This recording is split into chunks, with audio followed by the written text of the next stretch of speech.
Hello everyone, welcome back. Let's continue our next topic from Lexicon Ethics, that is how to get employee work. Now, usually when we think about leadership, we imagine giving instructions such as do this, finish this and submit that.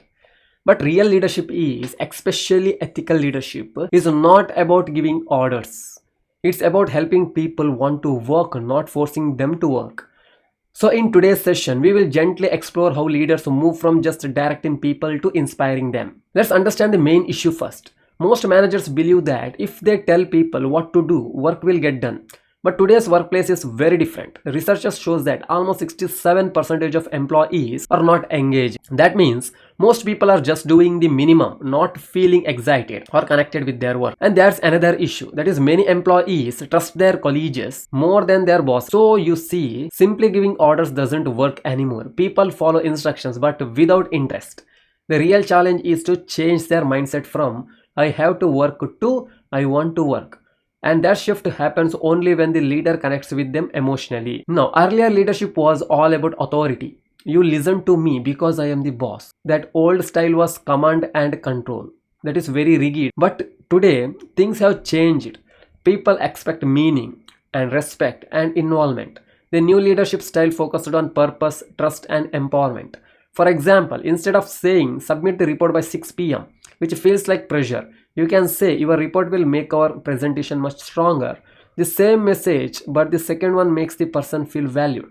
It sounds like you matter, your work matters. So the small shift can completely change how people respond. Now, researchers try to understand what makes communication actually effective.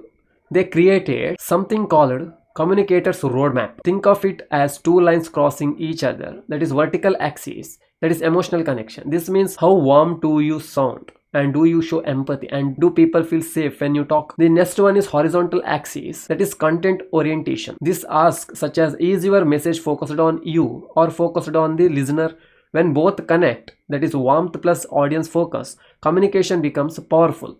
Like Amy Curtis says, warmth is the conduit of the influence, which simply means people listen when they feel respected. In leadership, we don't use only one communication style. We choose depending on the situation. Let's look at the 4 types in very simple way. The first one is inform. That is used when you just need clarity. For example, expense reports are due on Friday. No emotion needed, just information. Second one is direct. Used when time is short or something urgent. For example, Maria, please send the report by noon. This sentence shows the clear, short and necessary. And third one is entertain. That is used when someone is nervous or stressed. For example, I messed up my first sales pitch too. This relaxes the other person. Means if someone is already messed up with his first sales and his friend also said and my first sales also pitched too or messed up, so this relaxes the other person. The next one is inspire. It is used when you want motivation, such as you brought the same energy that made our last project successful.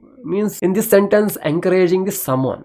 So great leaders know when to use which style because communication is not just speaking, it's connecting. Let's go through a simple story. Bill was extremely talented, but almost everyone disliked him. He was rude, he cut people off, he didn't collaborate. His manager tried giving direct instructions such as, Bill, be friendly with colleagues, but Bill didn't change at all because he didn't feel connected to the instruction. Then they tried something different. That is, he said, Bill, I see a leader inside you and leaders build trust. This touched him emotionally. He didn't feel scolded, he felt seen and he felt respected.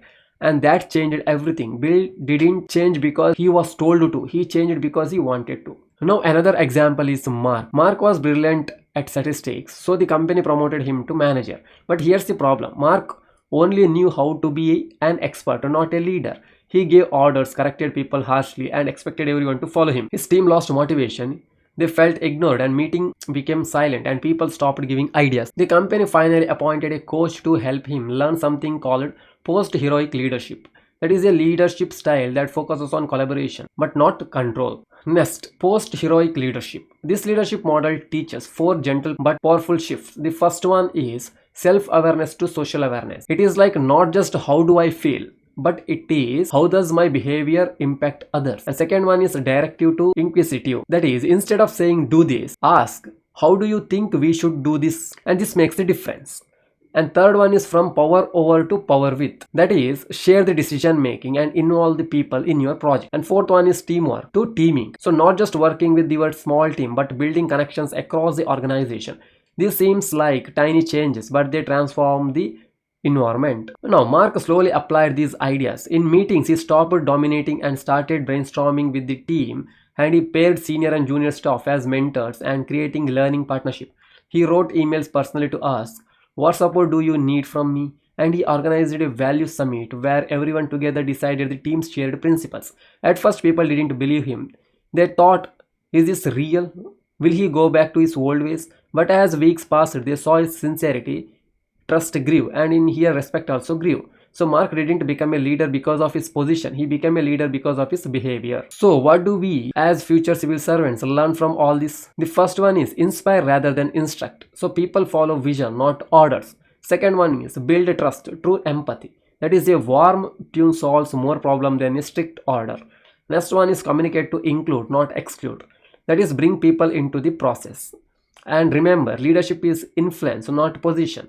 Even without authority, you can lead by your behavior. So a beautiful real example is IS officer Armstrong Payne. He inspired villagers in Manipur to build a 100-kilometer road without government funds, not by command, but by vision and compassion.